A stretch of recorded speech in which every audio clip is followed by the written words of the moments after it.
10年人事幾翻身，好多人話呢度變咗好多，但係其實我覺得佢仲係好有自己嘅風格。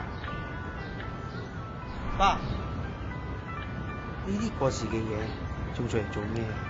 佢陪咗我哋咁多年，慣咗啦。咁耐未坐過，要唔要回味下？嚟啦！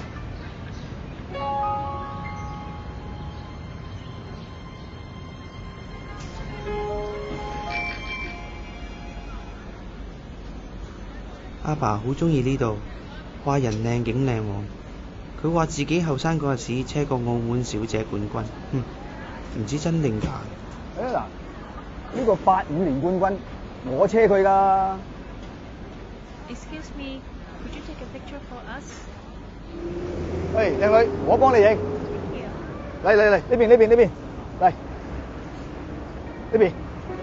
雖然佢已經有一定嘅年紀，但我覺得佢同後生都冇分別。阿爸好鍾意睇戲，我問佢點解咁鍾意，佢話因為佢鍾意有好多人陪佢睇。又多啲陪阿爸啦，唔好周圍走啦。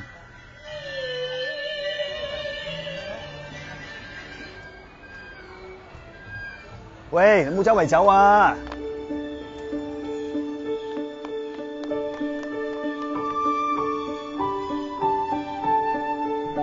其實我周圍走係因為我由細到大對外面嘅世界都好好奇，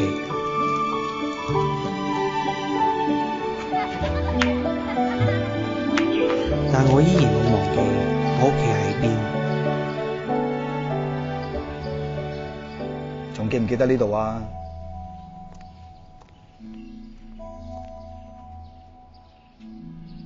過咗咁多年，點解仲可以保持到以前個樣嘅？犀利咧！用咗幾多人力物力，先至可以留住舊時嘅韻味啊！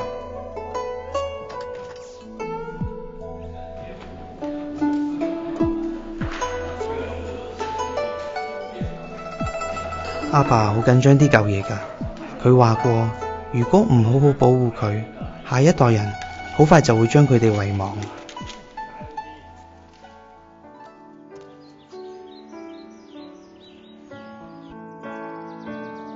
阿爸，一陣等我車你啊！其實澳門真係好靚，呢度每座建築物將每家每戶嘅生活連結埋一齊。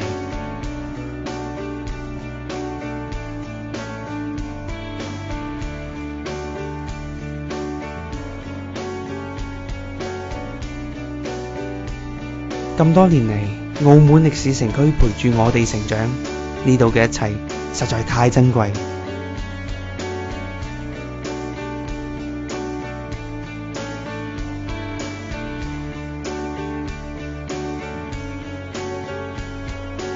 阿爸教我嘅嘢，我會好好記住。我相信佢哋一定會一代一代承傳落去。